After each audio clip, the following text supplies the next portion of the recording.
Hi friends, आप सभी का आपके अपने यूट्यूब चैनल यूपीएससी इन्फो 24 में स्वागत है। तो दोस्तों, हम उम्मीद करते हैं कि आप सभी लोग स्वस्थ होंगे और खुश होंगे। फ्रेंड्स, ये जो वीडियो है बीपीएससी हिस्ट्री का प्रैक्टिस सेट 75 है। तो अगर आप TGT, PGT, LT grade, GIC और असिस्टेंट प्रोफेसर की तैयारी कर रहे हैं हिस्ट्री सब्जेक्ट से, तो ये वीडियो आपके लिए है। वीडियो के अंत तक बने रहिएगा। वीडियो पसंद आए दोस्त तो वीडियो को लाइक कर दीजिए और चैनल पे नए हैं तो चैनल को जरूर सब्सक्राइब कर दीजिएगा। तो स्टार्ट करते हैं आज का पहला नंबर क्वेश्चन, जो 166 नंबर से शुरू होगा। क्वेश्चन है आपका, अनुशीलन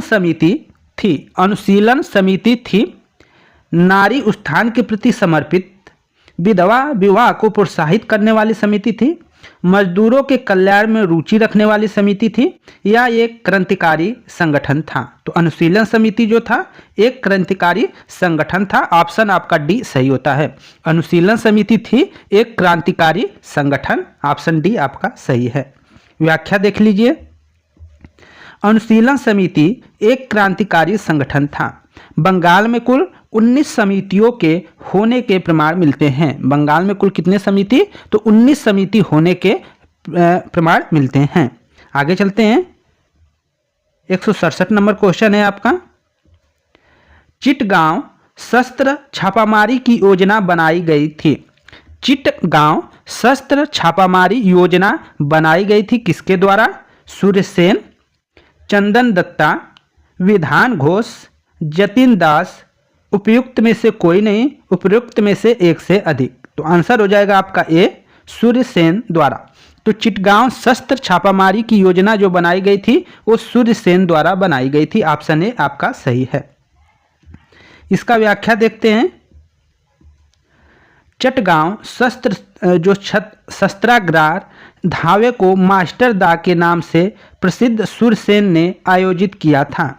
चिटगांव शस्त्रागार धावे को मास्टर दा, सूर्यसेन को किस उपाधि से जाना जाता था? मास्टर दा के नाम से प्रसिद्ध सूर्यसेन ने आयोजित किया था। सूर्यसेन ने बंगाल में इंडियन रिपब्लिक आर्मी की स्थापना की थी। सूर्यसेन ने बंगाल में इंडियन रिपब्लिकन आर्मी की स्थापना की थी। IRA की स्थापना की गई थी किसके द्वारा? तो सूर्यसेन के द्वारा। कहाँ पे? बंगाल में। ये याद रखिएगा। इसके सदस्यों में अनंत सिंह, अंबिका चक्रवर्ती, लोकीनाथ, प्रीतिलता वाडेकर, गणेश घोष, कल्पना दत्त, आनंद गुप्ता, टेगरा बल प्रमुख थे। 1818 अप्रैल 1930 को सूर्यसेन ने अंग्रेजों के विरुद्ध युद्ध की घोषणा की। कब की थी? 18 अप्रैल 1930 को। इसको याद रखिएगा। सूर्यसेन के नेतृत्व में IRA के सदस्यों ने चिटगांव शस्त्रागार पर आक्रमण कर हथियार पर कब्जा कर लिया। 22 मई 1930 को IRA के सदस्यों और सेना के बीच संघर्ष हुआ, जिसमें 80 सैनिक और 12 क्रांतिकारी मारे गए। 16 फरवरी 1833 को सूर्यसेन को गिरफ्तार कर लिया गया, उनके ऊपर मुकदमा चलाया तथा 12 जनवरी 1934 को उन्हें फांसी दे दी गई थी। तो फांसी जब दी गई थी, ये वाला डेट याद रखिएगा। और किसके द्वारा ये चलाया गया था? जो एक कांड हुआ था चिटगांव शस्त्रागार, उसमें जो मुख्य रूप से थे वो सूर्यसेन थे, जिन्हें मास्टर दा भी कहा जाता है। तो इन तथ्यों को आप जरूर याद रखिएगा। और सूर्यसेन द्वारा स्थापित जो पार्टी है या जो संस्था है उसका नाम है IRA, इंडियन रिपब्लिकन आर्मी है, उसको भी याद रखिएगा। ये सब पूछा जा सकता है। 168 नंबर क्वेश्चन देखते हैं, और आपका बीपीएससी 2005 में पूछा गया क्वेश्चन है। निष्क्रिय विरोध के सिद्धांत का प्रतिपादन किसने किया? निष्क्रिय विरोध सिद्धांत का प्रतिपादन किसने किया था? महात्मा गांधी, बिपिन चंद्र पाल, बाल गंगाधर तिलक, अरविंद घोष।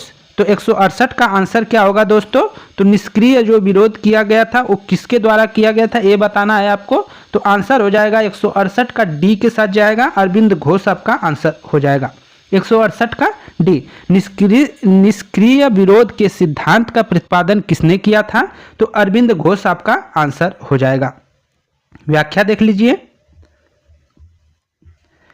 निष्क्रिय विरोध के सिद्धांत का प्रतिपादन अरविंद घोष ने अपनी पुस्तक वंदे मातरम में किया था। उनकी पुस्तक का क्या नाम है? वंदे मातरम। ये अच्छा क्वेश्चन है कि अरविंद घोष की पुस्तक का क्या नाम है? वंदे मातरम। और इस पुस्तक में उन्होंने किस सिद्धांत की व्याख्या की है? तो निष्क्रिय सिद्धांत या निष्क्रिय विरोध की क्या है? सिद्धांत की व्याख्या की है। तो इस तथ्य को जरूर नोट करिएगा। उनका मानना था कि अंग्रेजों को भारत में अविलंब छोड़ देना चाहिए। उनका मानना था कि अंग्रेजों को क्या है? भारत को अविलंब अब छोड़ देना चाहिए। जब तक अंग्रेज ऐसा नहीं करते तब तक उनके विरुद्ध विद्रोह प्रदर्शन करते रहना चाहिए। ऐसा मानना था किसका? तो अरविंद घोष का। और उन्होंने किस पुस्तक में निष्क्रिय विरोध का सिद्धांत दिया है? तो अपनी वंदे मातरम पुस्तक में। आगे चलते हैं। 169 नंबर क्वेश्चन है। 169 नंबर क्वेश्चन, गदर पार्टी की स्थापना हुई, वर्ष बताना है आपको कि गदर पार्टी की स्थापना कब हुई थी। 1907 में, 1913 में, 1917 में, 1920 में, या ऑप्शन तो और कोई नहीं है, तो आंसर हो जाएगा ए, बी। ठीक है, बी आंसर हो जाएगा। गदर पार्टी की स्थापना हुई थी वर्ष 1913 में। कब हुई थी दोस्तों? तो 1913 आप आंसर कर लेंगे। 1913 में गदर पार्टी की स्थापना हुई थी। तो ऑप्शन आपका बी सही है। अगला क्वेश्चन देखते हैं, इसका व्याख्या देख लेते हैं थोड़ा सा। वर्ष 1913 में सोहन सिंह भाखना के नेतृत्व में पोर्टलैंड में Hindustan Association of the Pacific Coast नामक संस्था की क्या हुई? स्थापना की गई थी। 1913 में सोहन सिंह भाखना के नेतृत्व में पोर्टलैंड में Hindustan Association of the Pacific Coast नामक संस्था की क्या की गई? स्थापना की गई थी। इस संस्था ने गदर नामक एक अखबार निकाला, जिससे इस संस्था का नाम भी गदर पार्टी पड़ गया। लाला हरदयाल इस संस्था के मनीषी पथ प्रदर्शक थे।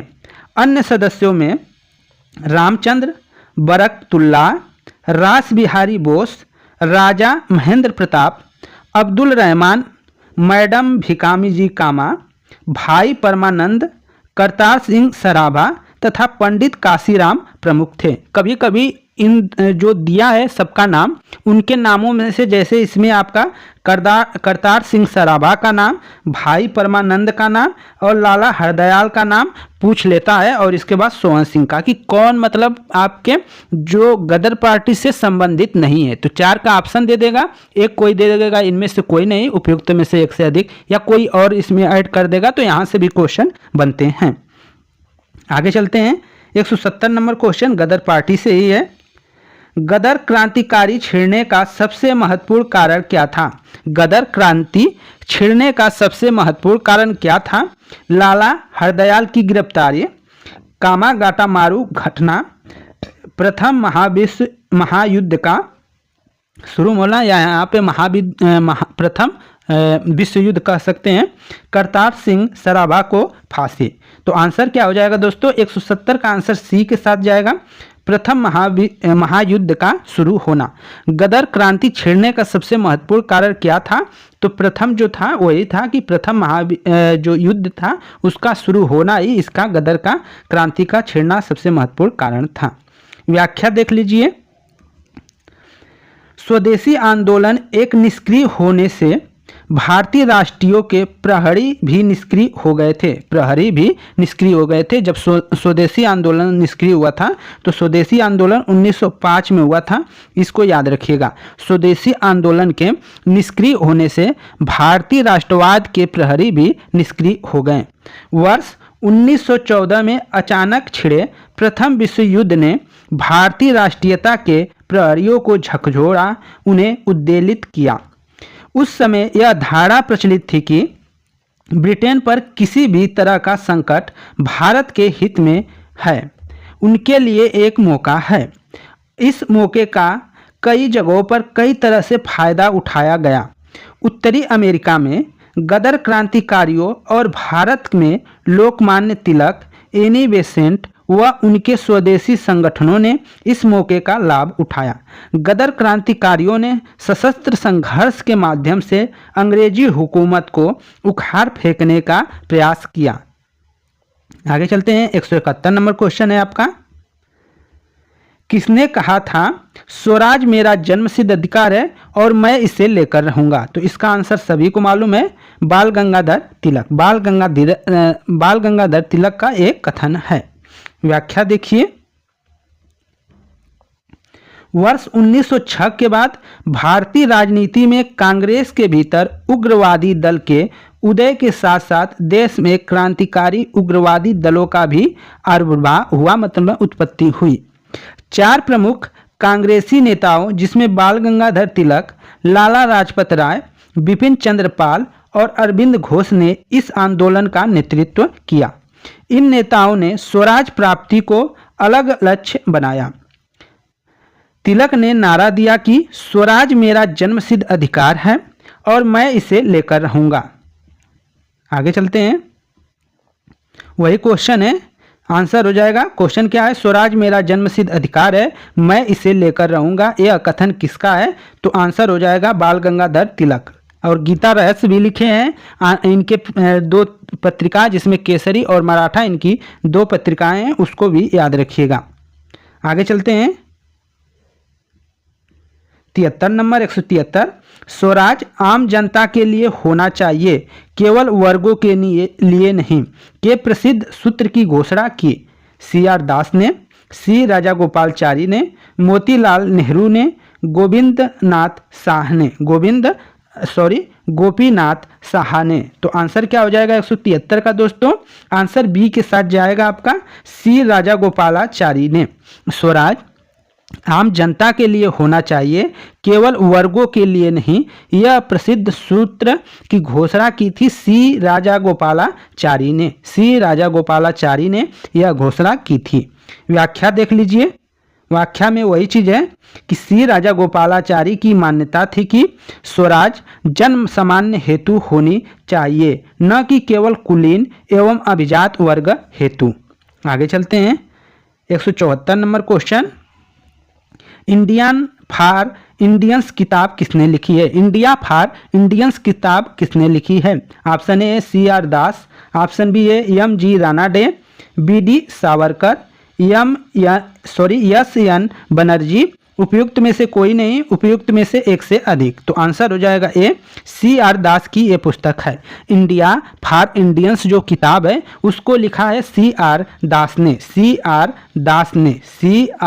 दास, याद रखिएगा, इन्होंने इंडिया फॉर इंडियंस किताब को लिखा है। व्याख्या में वही चीज, भारतीय स्वतंत्रता आंदोलन के दौरान चर्चित पुस्तक इंडिया फॉर इंडियंस के लेखक चित्तरंजन दास, जिनको कहा जाता है CR दास कहा जाता है, स्वराज पार्टी के संस्थापक में एक थे चित्तरंजन दास और मोतीलाल नेहरू दोनों थे, उनमें से एक ए भी हैं, मतलब आपके CR दास हैं। निम्नलिखित में से किस नेता ने 1906 में कलकत्ता कांग्रेस अधिवेशन की अध्यक्षता की थी? अभी पीछे हमने वीडियो पढ़ाया था पीछे, तो वहाँ से आप कर सकते हैं। बाल गंगाधर तिलक, गोपाल कृष्ण गोखले, अरविंद घोष, दादा भाई नौरोजी। तो 175 का आंसर जाएगा डी के साथ, दादा भाई नौरोजी ने। 1906 के कांग्रेस अधिवेशन की अध्यक्षता किसने की है? तो दादा भाई नौरोजी ने की है, जिनको ओल्ड मैन कहा जाता है, वयोवृद्ध पुरुष भी कहा जाता है। वर्ष 1906 के कलकत्ता कांग्रेस अधिवेशन में अध्यक्ष पद को लेकर पार्टी में विभाजन की नौबत आ गई थी, लेकिन दादा भाई नौरोजी के अध्यक्ष बनने से संभावित विभाजन फिलहाल टल गया। दादा भाई नौरोजी को लगभग सभी राष्ट्रवादी एक सच्चा देशभक्त मानते थे। राजनीतिक विचारों से दादा भाई पूर्ण राष्ट्रभक्त थे। वह समझते थे कि भारत में अंग्रेजी राज्य से बहुत लाभ हुआ है और वह इस साहचर्य से के सदा बने रहने में अभिरुचि रखते थे। राष्ट्रीय कांग्रेस के जो कलकत्ता अधिवेशन में पहली बार दादा भाई नौरोजी ने स्वराज शब्द की क्या की थी? मांग की थी। स्वराज शब्द की पहली बार मांग किसमें की गई है? 1906 में कलकत्ता अधिवेशन में। आगे चलते हैं, 176 नंबर क्वेश्चन है आपका, निम्नलिखित में से किसने ऑल इंडिया मुस्लिम लीग की स्थापना की थी? मुस्लिम लीग की स्थापना किसने की थी? सर सैयद अहमद खान, सर मोहम्मद इकबाल, आगा खां, नवाब सलीमुल्लाह खां। तो आंसर आपका जाएगा, वैसे तो आंसर इसमें दो लग रहा है दोस्तों, लेकिन डी आप आंसर कर लेंगे। नवाब सलीमुल्लाह खां जो थे, आगा खां और सलीमुल्लाह खां दोनों मतलब इसके संस्थापक में शामिल हैं। तो आप दोनों कर सकते हैं, ऑप्शन ई रहेगा तो दोनों करेंगे, नहीं तो सलीमुल्लाह खां आपका सही ऑप्शन हो जाएगा। तो ऑप्शन डी आप सही कर लेंगे। वैसे तो दोनों सही है क्योंकि दोनों संस्थापक सदस्यों में थे। व्याख्या देख लीजिए। अक्टूबर 1906 में आगा खां के नेतृत्व में मुस्लिमों के शिमला प्रतिमंडल ने एक ऐसी केंद्रीय मुस्लिम सभा बनाने का विचार किया जिसका उद्देश्य मुसलमानों के हितों का संरक्षण करना था या संरक्षण हो। इसी विचारधारा के अनुरूप ढाका में संपन्न अखिल भारतीय मुस्लिम शिक्षा सम्मेलन, जिसको all India Mohammedan education conference के दौरान दिसंबर 1906 में इस सम्मेलन की स्वागत समिति के अध्यक्ष तथा राजनीतिक बैठकों के संयोजक ढाका के नवाब सलीमुल्लाह खां ने अखिल भारतीय मुस्लिम लीग के गठन का प्रस्ताव किया। 56 सदस्यीय अस्थायी समिति का चयन किया गया और मोहसिन उल मुल्क और बकार उल मुल्क को संयुक्त रूप से संगठन का सचिव नियुक्त किया गया। लखनऊ में मुस्लिम लीग का मुख्यालय बनाया गया। कहाँ बनाया गया था? लखनऊ में मुस्लिम लीग का मुख्यालय बनाया गया और आगा खां इसके प्रथम अध्यक्ष बनाए गए।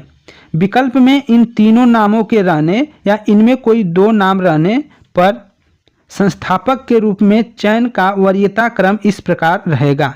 अब वरीयता क्रम क्या रहेगा ये देखिएगा। अगर मान लीजिए इस तरह दे दिया तो क्या करेंगे, वरीयता क्रम क्या रहेगा ये बताना है। तो इस तरह अगर दे दिया मान लीजिए इस तरह, तो क्या चयन करेंगे? सलीमुल्लाह खां है, आगा खां है, मोहसिन उल मुल्क है। तो पहले सलीमुल्लाह खां को कर लेंगे चयन, दूसरे पे आगा खां, तीसरे पे आपके ए हो जाएंगे मोहसिन उल मुल्क। तो प्रस्तुत प्रश्न में प्रथम दो नाम दिए गए हैं, अतः सलीमुल्लाह खां को प्रथम वरीयता देते हुए संस्थापक के रूप में चुना जाएगा। आगे चलते हैं। 177 नंबर क्वेश्चन है आपका। 1906 में मिंटो से शिमला में मिले मुसलमानों के शिष्टमंडल ने प्रार्थना की। 1906 में जो मार्ले मिंटो सुधार अधिनियम आया था 1909 का, जो 1900 मार्ले जो होता है मार्ले मिंटो सुधार अधिनियम, मिंटो ठीक है, सुधार अधिनियम ये जो 1909 आया था वो कहीं ना कहीं पृथककरण को बढ़ावा दे रहा था। तो 1906 में मिंटो से शिमला में मिले मुसलमानों के शिष्टमंडल ने प्रार्थना की थी। क्या प्रार्थना की थी? मुसलमानों के लिए पृथक निर्वाचन वर्ग का, संयुक्त निर्वाचन वर्ग का, हिंदुओं को अधिक प्रतिनिधि देने के लिए, मुसलमानों को मनोनयन द्वारा विशेष प्रतिनिधित्व देने के लिए। तो इसमें से क्या हो जाएगा दोस्तों? तो आंसर जाएगा ए के साथ। मुसलमानों के लिए पृथक निर्वाचन का मांग उन्होंने माना था कि मुसलमानों को अलग से निर्वाचन हेतु दिया जाए, आरक्षण दिया जाए। तो ऑप्शन आपका ए सही है। व्याख्या देख लीजिए आप। 1 अक्टूबर 1906 को आगा खां के नेतृत्व में मुसलमानों का एक शिष्टमंडल तत्कालिक वायसराय लॉर्ड मिंटो से शिमला में मिलने गया, शिमला में मिला। ठीक है, लॉर्ड मिंटो। तो मार्ले जो मार्ले नाम अभी हमने बताया था मार्ले, तो मार्ले क्या थे दोस्तों? सचिव थे। मार्ले सचिव, जिसको मार्ले मिंटो सुधार अधिनियम 1909 कहा जाता है। तो उसमें जो पहला होता है वो सचिव थे। मार्ले जो थे वो क्या थे? सचिव थे। और मिंटो आपके क्या थे? तो ये आपके वायसराय थे। इसको याद रखिएगा, पूछता है, उसमें क्वेश्चन बनता है। शिष्टमंडल ने प्रांतीय, केंद्रीय व स्थानीय निकायों में निर्वाचन हेतु मुसलमानों के लिए विशिष्ट स्थिति की मांग की। इस मांग के जवाब में मिंटो ने मुसलमानों को आश्वासन देते हुए कहा कि उनके राजनीतिक अधिकारों और हितों की भारत में रक्षा की जाएगी। और उसी के चलते आगे चलते हैं तो 1909 जो आता है अधिनियम, उसमें क्या होता है कि मुसलमानों के लिए पृथक निर्वाचन हेतु आरक्षण दे दिया जाता है, बात की जाती है, मतलब कहीं ना कहीं लागू कर दिया जाता है। तो पहली बार अगर पृथककरण जो है निर्वाचन पृथककरण लागू किया गया था तो मार्ले मिंटो सुधार 1909 में लागू किया गया था। इसको याद रखिएगा। आगे चलते हैं। 178 नंबर क्वेश्चन है। निम्न में से किस अधिनियम ने भारत में पृथक निर्वाचन मंडल का आरंभ किया? पृथक निर्वाचन मंडल का किसने आरंभ किया? अभी हमने ऊपर बताया था। तो भारतीय परिषद अधिनियम 1909 यही वाला हो जाएगा, जिसको मार्ले मिंटो सुधार अधिनियम भी कहते हैं। तो ऑप्शन आपका डी सही हो जाएगा। भारतीय परिषद अधिनियम 1909 से पृथक निर्वाचन का क्या है, निर्धारण हुआ, प्रारंभ हुआ। व्याख्या देख लीजिए। भारतीय परिषद अधिनियम 1909 जिसे मिंटो मार्ले सुधार अधिनियम कहते हैं, जिसे मिंटो मार्ले सुधार अधिनियम या मार्ले मिंटो सुधार अधिनियम कहते हैं, के द्वारा ब्रिटिश भारत में सांप्रदायिक प्रतिनिधियों की चुनाव व्यवस्था की गई, जिसके अंतर्गत मुसलमानों के लिए पृथक निर्वाचन मंडल की व्यवस्था की गई। मार्ले मिंटो सुधार जो था वो 1909, यहाँ पे मिंटो पहले दिया है तो मार्ले मिंटो रहता है अधिकांश जगह, तो उसको याद रखिएगा, ठीक है। अगला क्वेश्चन है आपका 179। निम्नलिखित में से किसका योगदान होम रूल लीग के स्थापना में नहीं था? होम रूल लीग के स्थापना में किसका योगदान नहीं था? बाल गंगाधर तिलक, एनी बेसेंट या M Subramaniam Iyer, T S Olcott. तो आंसर क्या हो जाएगा दोस्तों? 179 का डी के साथ जाएगा। टी एस आलकाट का नहीं था और बाकी के तीनों लोगों का कहीं ना कहीं सहयोग था। दो तो आप देख ही लिए हैं, ये जो हैं ये एनी बेसेंट से जुड़े थे, अय्यर साहब। व्याख्या देख लीजिए। T S Olcott home rule league से नहीं बल्कि थियोसॉफिकल सोसाइटी से संबंधित थे। तिलक ने अप्रैल 1916 में, तिलक जो है बाल गंगाधर तिलक अप्रैल 1916 मतलब एनी बेसेंट से पहले इन्होंने होम रूल की स्थापना की थी, इसको याद रखिएगा। एनी बेसेंट ने सितंबर 1916 में होम रूल लीग को क्या किया, आरंभ किया। एम सुब्रमण्यम अय्यर भी एनी बेसेंट की होम रूल लीग आंदोलन की संस्थापना मतलब स्थापना से संबंध रखते हैं या उन्हीं के साथ जुड़े थे आपके अय्यर साहब। आगे देखते हैं 180 नंबर क्वेश्चन है आपका। किस अधिवेशन में होम रूल समर्थक अपनी राजनीतिक शक्ति का सफलतापूर्वक प्रदर्शन कर सके? किस अधिवेशन में ये बताना है। कांग्रेस 1916 का लखनऊ अधिवेशन में, ऑप्शन बी है 1920 का बम्बई होने वाला ऑल इंडिया ट्रेड यूनियन अधिवेशन में, ऑप्शन डी है सी है आपका 1918 में होने वाले प्रथम AUP किसान सभा में, डी है आपका 1938 में नागपुर का संयुक्त AITUC और NFTU सभा में। तो आंसर आपका तो पहले वाले में हो जाएगा। कांग्रेस का 1916 का जो लखनऊ समझौता हुआ था या लखनऊ अधिवेशन हुआ था, उसी में इन्होंने अपने राजनीतिक शक्ति का सफलतापूर्वक क्या किया था, प्रदर्शन किया था। और बाल गंगाधर तिलक और एनी बेसेंट के प्रयासों से ही जो आपका लखनऊ समझौता हुआ था, उसमें गरम दल और नरम दल एक में मिले थे और मुस्लिम लीग का भी कहीं ना कहीं कांग्रेस के साथ उसी में समझौता हुआ था, जिसे कांग्रेस लखनऊ समझौता के नाम से जानते हैं। तो इनका प्रयास था कि मुस्लिम लीग और जो आपके कांग्रेस है दोनों एकजुट हुए 1916 में। तो ये पूछता है। व्याख्या देख लीजिए। 1916 के लखनऊ अधिवेशन में होम रूल लीग के सदस्यों के लिए अपनी ताकत दिखाने का अच्छा मौका था। तिलक के समर्थकों ने तो परंपरा ही बना दी, जिस पर कांग्रेस बहुत वर्षों तक टिकी रही।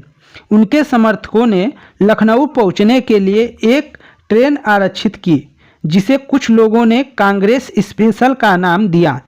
उनके समर्थकों मतलब बाल गंगाधर तिलक के समर्थकों ने लखनऊ पहुंचने के लिए एक ट्रेन आरक्षित की, जिसे कुछ लोगों ने कांग्रेस स्पेशल का नाम दिया तो कुछ ने होम रूल स्पेशल कहा। अरुंडले ने लीग के हर सदस्य से कहा कि वह लखनऊ अधिवेशन का सदस्य बनने की हर संभव कोशिश करें। अधिवेशन की समाप्ति के तुरंत बाद ही उसी पंडाल में दोनों होम रूल लीगों की बैठक हुई, जिसमें लगभग 1000 प्रतिनिधियों ने भाग लिया। कांग्रेस लीग समझौते की सराहना की गई। तिलक तथा एनी बेसेंट ने बैठक को संबोधित किया। तो फ्रेंड्स, ये थे आपके 15 क्वेश्चन और उनके व्याख्या। अगर क्वेश्चन अच्छा लगा हो, प्रस्तुति अच्छी लगी हो तो प्लीज़ वीडियो को लाइक करें दोस्त, और चैनल पे नए हैं तो आप चैनल को जरूर सब्सक्राइब कर लें। धन्यवाद साथियों, नमस्कार।